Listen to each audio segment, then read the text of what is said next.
We now recognize that he was a leader of integrity, compassion, and national vision.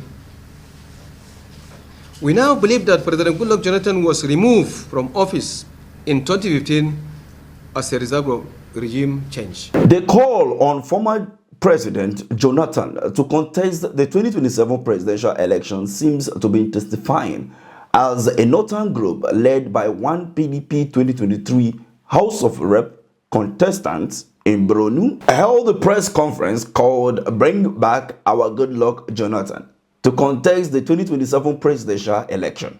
Oh wow, nice. Okay, they said they were lied to in 2015 that Johnathan remained a nice man, that all the things they said he did at that time, that he never did any of them.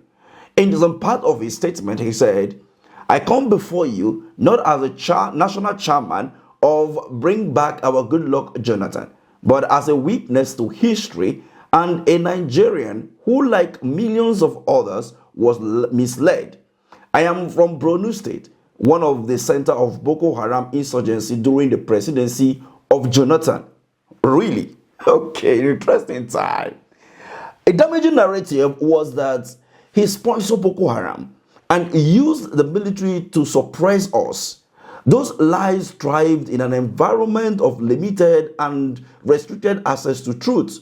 We now recognize that he was a leader of integrity, compassion, and national vision. We now believe that President Johnathan was removed from office in 2015 as a result of regime change orchestrated by foreign powers in connivance with some desperate politicians in Nigeria. Okay. In 2015, President Johnathan made history by conceding defeat even before the final election results were declared. He called on then General Muhammadu Buhari to congratulate him, a selfless act that prevented post-election violence and safeguard our democracy. He said a lot of things, but it boils down to the fact that so many PDP members have been saying want Johnathan to contest simply because he is banned by law. He cannot recontest for a second term because he only has one term left to serve as a president. So just based on that, they felt it is better for them, especially the Northerners. You see, we have seen people from the Northwest and now from the Northeast. They are all clamoring for Johnathan because they want power to quickly return to the North. They are only interested in power coming back to the North, not what the person is coming to do. We are supposed to be measuring how competent a candidate is, not whether he is banned by the law to serve only one term simply because they know that allowing tinubu to stay beyond 2027 we mean that a hardship will be times 3.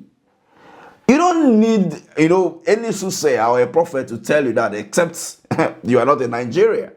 But we cannot, because we don't want tinubu to stay in power beyond 2027 and jump from fry pan to fire.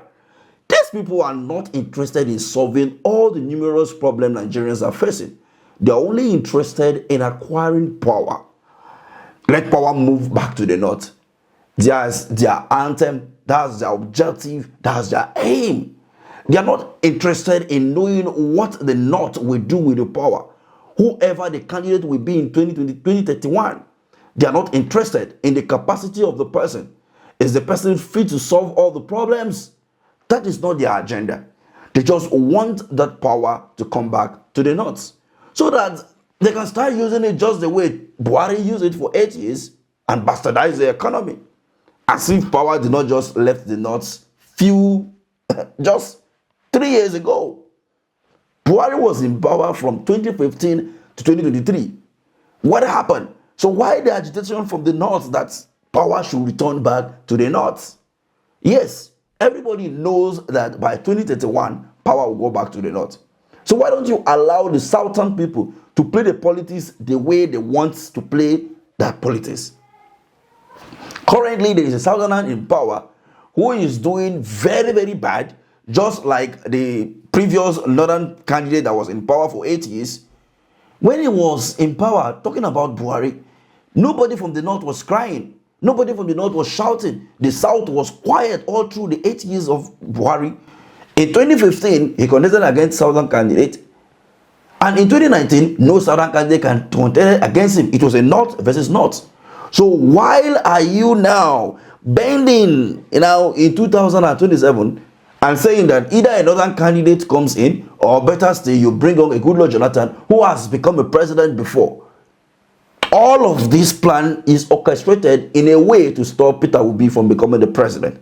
Because we all know, bringing in a Goodluck Johnathan into the ballots in 2027 is as good as dividing the vote of Peter Obi comes in 2027. And we all know that Nigerians cannot trust their life to Johnathan for 4 years simply because they don't want Tinubu. So, leaving Tinubu in office for another 4 years is technically the plan of some of the northern elites, because if you bring Johnathan in, Johnathan is not going to beat Tinubu, neither is he going to beat Obi. So it's just to make sure that Obi doesn't get there and make the necessary reforms that Nigerians needed to bring Nigeria out of these political cankerworms.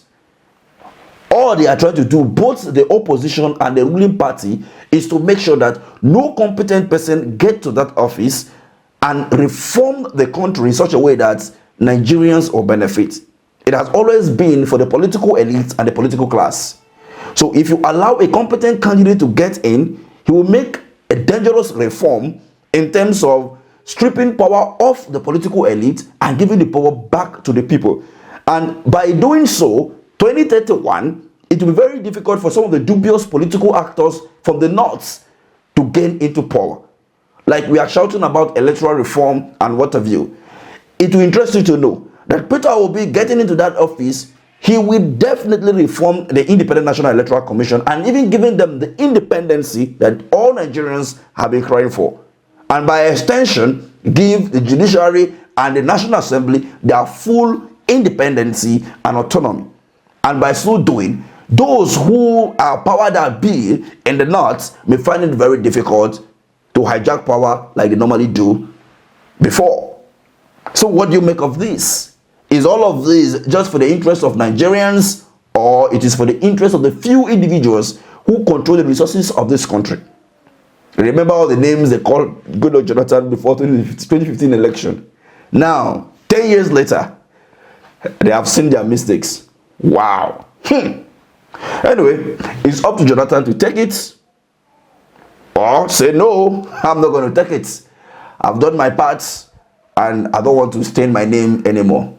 Hit the like button, share this video and the subscription in order to get to a larger audience. Thank you for watching.